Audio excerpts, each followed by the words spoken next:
Hello दोस्तों, नमस्ते, प्रणाम। मैं आपकी वंदना वर्मा अपने यूट्यूब चैनल में वंदना म्यूजिक ऑफिशियल वंदना वर्मा ब्लॉग में आप सभी का हमारे दोनों चैनल पर स्वागत है। बहुत ही प्यारा कृष्ण जी का कजरी गीत लेके आए हैं। आप लोग लाइक सब्सक्राइब करिए, वीडियो को फुल वॉच करके सुनिए और कमेंट में बताना गीत कैसा लगा। बहुत ही सुंदर कजरी गीत है। जब से श्याम गए मधुबनवा नाही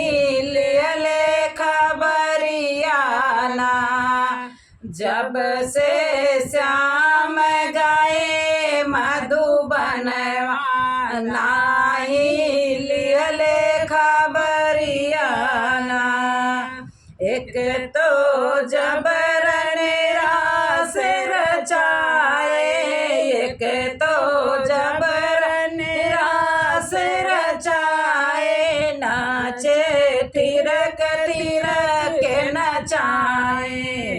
ललिता राधा भैल बवरिया, ललिता राधा भैल बवरिया, नाही लियले खबरिया ना।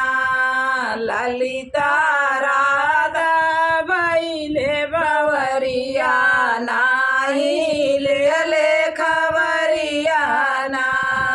जब से श्याम गए मधुबनवा नाही लियले खबरिया ना। सुनापन घट श्याम पुकारे, व्याकुल गैया डगर निहारे। सुनापन घट श्याम पुकारे, व्याकुल गैया डगर निहारे। सुनी लागे महल अटरिया, सुनी लागे महल अटरिया, नाही लियले खबरिया ना। सुनी लागे महल अटरिया, नाही लियले खबरिया ना। जब से श्याम गए मधुबनवा नाही लियले खबरिया ना। उधो जाके पाती पठौत्या, उधो जाके पाती पठौत्या, फिर से गोकुल ने बोलौत्या।